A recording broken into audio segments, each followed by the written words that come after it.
Instead of me introducing the keynote, I'm actually going to turn it over to one of our board members, Casey Taylor. Please give a round of applause for Casey. Well, hello, everybody. I'm Casey Taylor. I'm the founder and executive director of Achieve Charter Schools of Paradise in Chico. So unlike most of you, I'm not in the disaster recovery field, but I guess I am because when your town burns down, you are in disaster recovery. But it's just an honor for me to be with all of you and the work that you're doing and the lives that you're changing, the communities that you're impacting. So just thank you so much. It's so interesting for me to listen to all of you talk, and then for me to bring an education perspective to it all. I get the honor of sitting on the Rebuild Paradise Foundation board and also the After the Fire USA board. And it's been interesting. Some of folks around this room today, yesterday, were like, "You're from Paradise. Thank you so much for the work that you've done and the support that you've given our community." And I'm just so proud that that could happen. But I have to give it back to Jennifer and Rebuild North Bay. I remember 2 months after our fire, sitting in an office somewhere with Jennifer and her going over okay, you gotta start a foundation. This is what you do. You're gonna have zone captains. You're gonna do all this stuff. And it's kind of bouncing off of our heads because we were in trauma still, but she's like, "I got you guys, let's get going." And that's just snowballed all over the place. So I'm just so thankful for those relationships. I love hearing Greenville say we're ahead of schedule. Right, it's yes, you should be after all this work that we're doing, right? Let's snowball and make this happen a little bit better. So I'm up here actually because I'm super honored to introduce our keynote speaker, Alister Watt, who is my friend, and we met in July when he was out at my house in Paradise. Alister is a very accomplished, as you've read in the program, with 25 years of strategy consulting and management experience across public and private sectors. He's worked in financial services, risk management, broadcast media, and fast-moving consumer goods. But he's important to me because of his work with IBHS. Alister joined IBHS in 2018. As the Chief Product Officer, Alister leads the efforts to translate IBHS's top-tier science into action, and that action is happening at my little house in Paradise.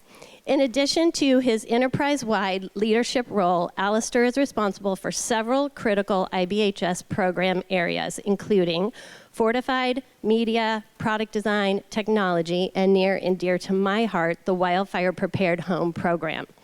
This is the first wildfire mitigation program to allow homeowners to show they've taken required science-based actions to meaningfully reduce their home's wildfire risk. This July, Alister and his team launched this program at my house in Paradise. And you guys, I have lived off and on in Paradise my whole life. I probably evacuated as a kid and an adult probably 10 times because of wildfire warnings that we had. I'd heard about defensible space growing up, and honestly, it didn't really mean anything to me, and I don't think it meant very much to very many people in our community. We all had piles of firewood up against our houses. We had pine needles and leaves everywhere, and I think we didn't realize, we thought there was more work going into it than it was actually gonna work. We didn't actually think it was gonna work. The town of Paradise calls me up and says, "Hey, your house was just built to this new code that's gonna qualify for wildfire prepared. Can we use your house to launch it and do the press conference?" And I'm like, "Sure, anything for my town, whatever you need." "Well, we're gonna send a crew out there to prep your house up for the press conference. We're gonna use your house as a teaching tool, make some videos, talk about the different parts." So I'm like, fine, great. Still, I didn't really care. But the team, Alister's team out there, spent a week at my house and started showing me the videos of the stuff that they were doing. They're like, "Look at this video in our lab. This house was built like this house wasn't. We lit them on fire and this one burnt and that one didn't." Or, "Look at this house with 5 feet of non-combustible material and this one with combustible material. We dropped embers in the yard and this one burnt and this one didn't." And I'm like, oh yes, that, I want that. So I'm just super grateful for the work that Alister's done. And I'm telling you, my house was built 6 months right before my town adopted these codes. But my builder is on, I don't know if I should even say this, but my builder's on the Paradise Town Council, right? And they just a couple of little things that they could have done, like not put plastic combustible slats, privacy slats in my metal gate. Those all had to come out. We had to put aluminum in. Or they asked me, hey, do you want us to leave like a 3-foot dirt space up against your house when we concrete your driveway? Or should we leave it open so you can plant plants? And I'm like, oh, leave it open. I put bark, bushes. Like, no, that all has to come out. And they should have just paved it all the way up and put aluminum slats and some other stuff. So it's just that knowledge and science that I'm so grateful for and thankful for the peace of mind that it's giving me and my community, right, as we rebuild back stronger and safer. So please help me in welcoming Mr. Alister Watt. Oh, you got it.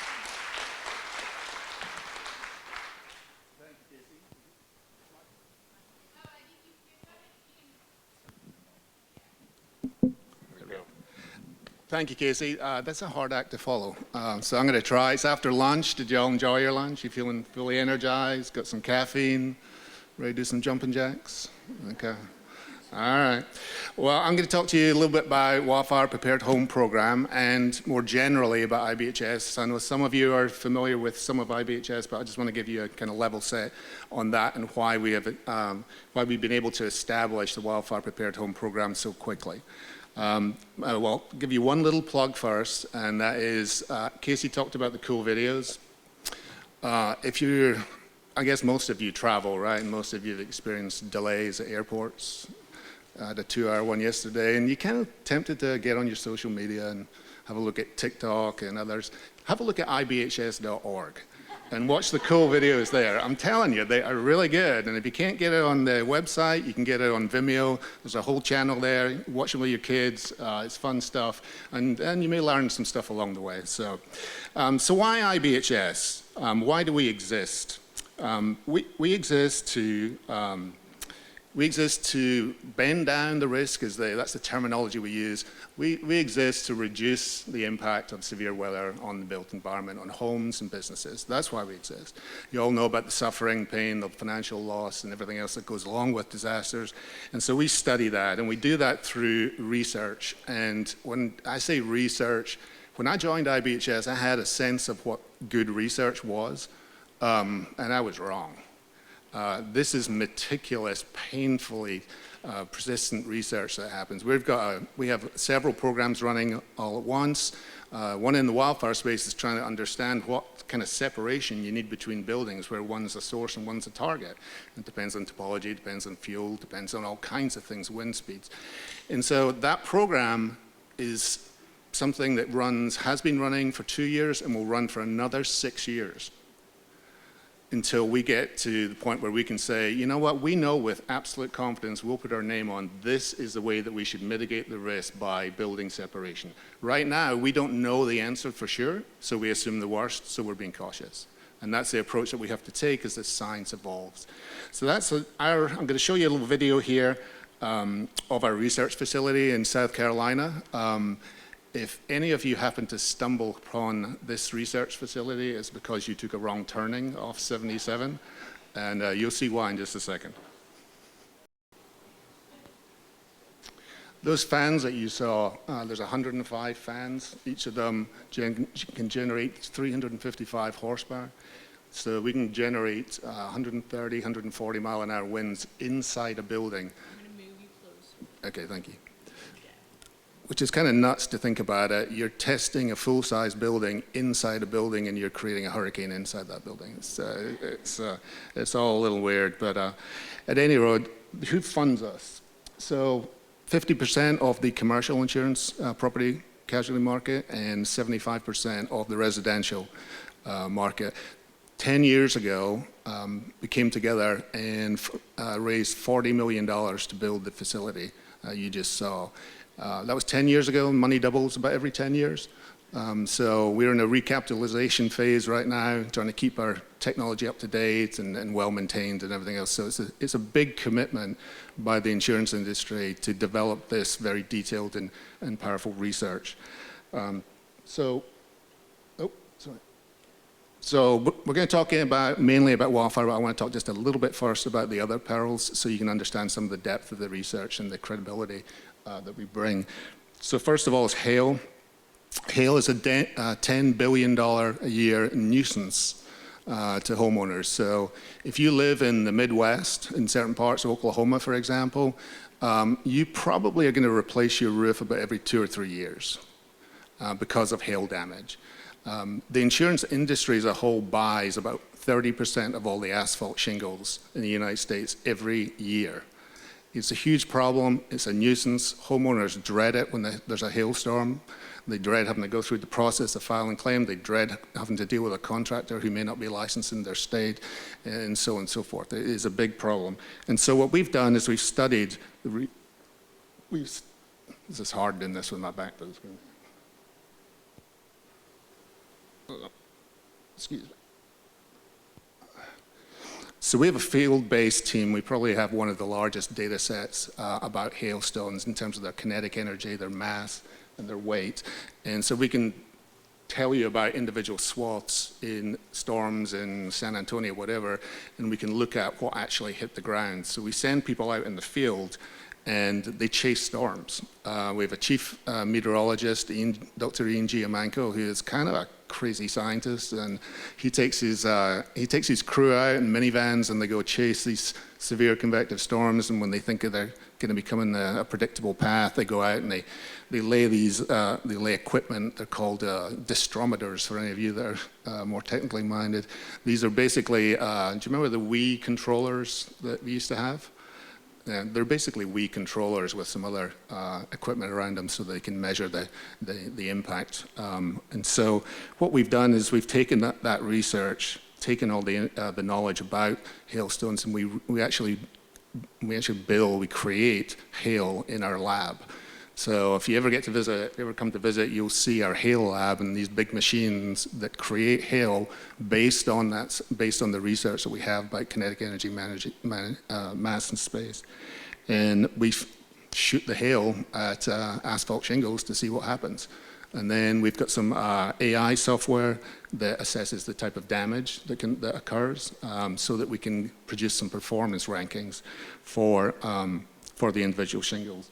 So what you're seeing here was in 2019, we launched our impact-resistant shingle standard, and we ranked the performance of these products. You'll see some of them get red scores, and some of them have some moderate scores.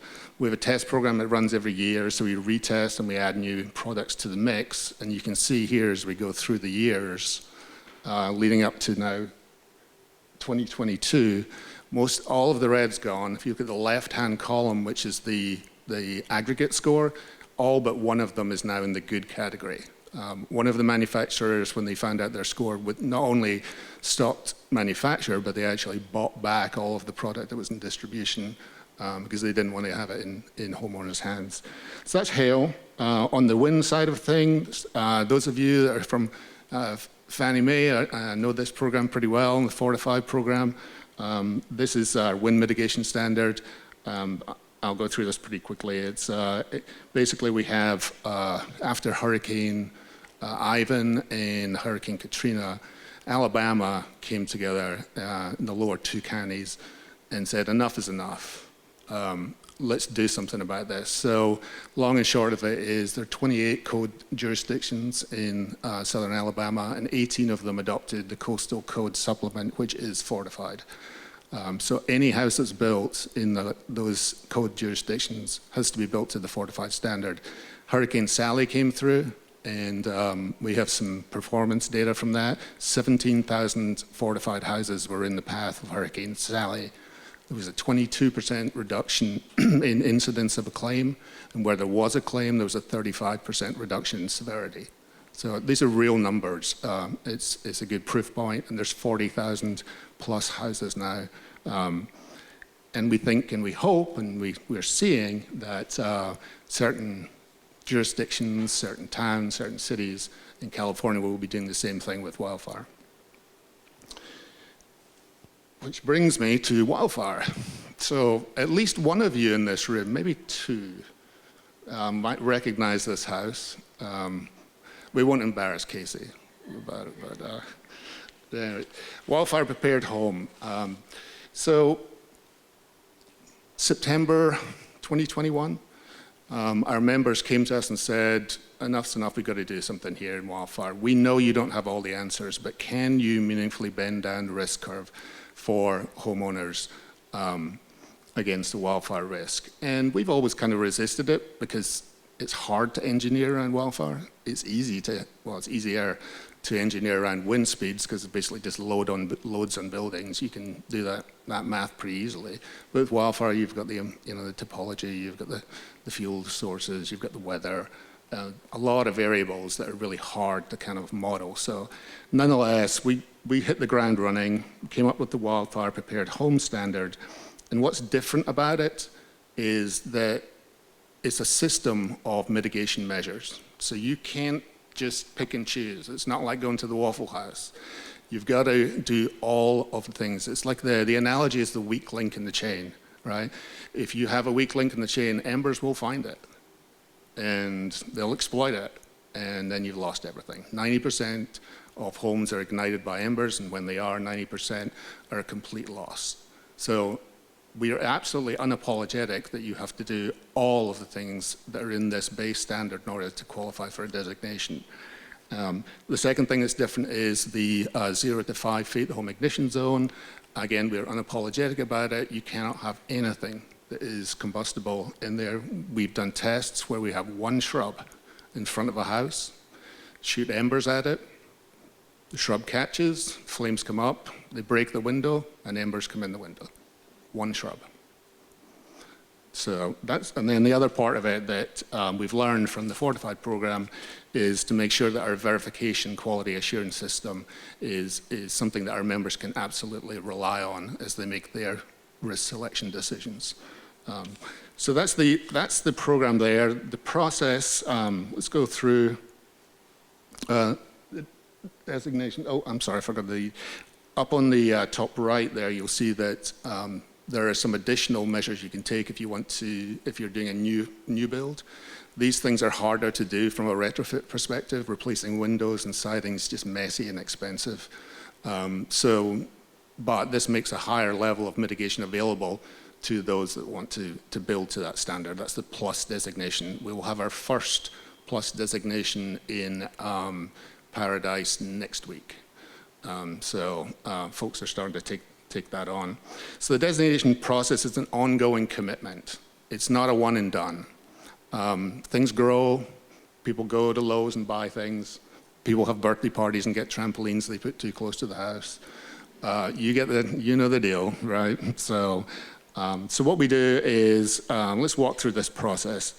The first part is always leading with education, right? Why do you need to take all these steps? And so there's a homeowner guide. If you go on wildfireprepared.org, you can download the homeowner guide. You can give it to your friends, anyone that's interested in the program. This is geared towards homeowners. And to that extent, you see here a golf tee. That's just one example of how we make it real and say, if this golf tee, if you can put it in your vents, in the mesh, in your vent, it will go in, then your mesh is not small enough. It's not tight enough. So that's the kind of thing that we're trying to appeal to homeowners so that they can do along the way. I will say that because there are so many things that you have to do, it is hard to get the wildfire prepared home designation, and it is eminently achievable if you want it. And for those of you that might be in my shoes every once in a while and are trying to decide whether I'm going to commit to a diet or not, you understand what I'm talking about. So the next step is once you've answered all the questions and you've gone in the affirmative for each of those, then you can apply. You can't just apply for an inspection and be told, here are the 10 things that you've got to do. You've got to read about it, learn about it, do those things, and then get your inspection. And we believe that our research is telling us that homeowners just want to be told what to do. They don't want to game it, they don't want to be lazy, just tell me what I got to do. So the homeowner's guide tells you what to do. So you'll then apply, you pay a fee, which depending on the inspection route, which is all TBD right now, we have a contract in place with a national inspection company that the insurance industry is very familiar with. They're the backstop, and we may be using other inspectors as we develop out our certification program for them. So the inspection happens. Here are the metal slats that. Hold on. Here are the metal slats that Casey mentioned. Those are aluminum slats that went in to replace plastic ones, and you'll see some of the other layers. The inspectors collect data. They are asked questions, they collect photographs, they answer yes or no, and if they're not sure, they will tell us they're not sure. There are then 4 layers of quality assurance that sit on top of that to make sure that when we do give a designation, it is something you can rely on. And then finally, on an annual basis, then at least on an annual basis, as technology develops, we expect we'll be able to do this more real time. But today, it's probably going to be an annual landscape review. We'll use some technology, AI type things, so that a homeowner can do it themselves. That'll keep the costs down and make it a lot more efficient. So that is where we are with the process. And then the redesignation happens every 3 years. As the science develops and as our landscape review type process develops, we may extend that to more like 5 years. But right now, we're being conservative at 3. So the timeline, I mentioned that we fired this up in the fall of 2021. That commitment to the program is going to extend into, you'll see us working with HOAs. HOAs are very interesting because they can write their own rules. And unlike towns that can't make you retrofit, HOAs can.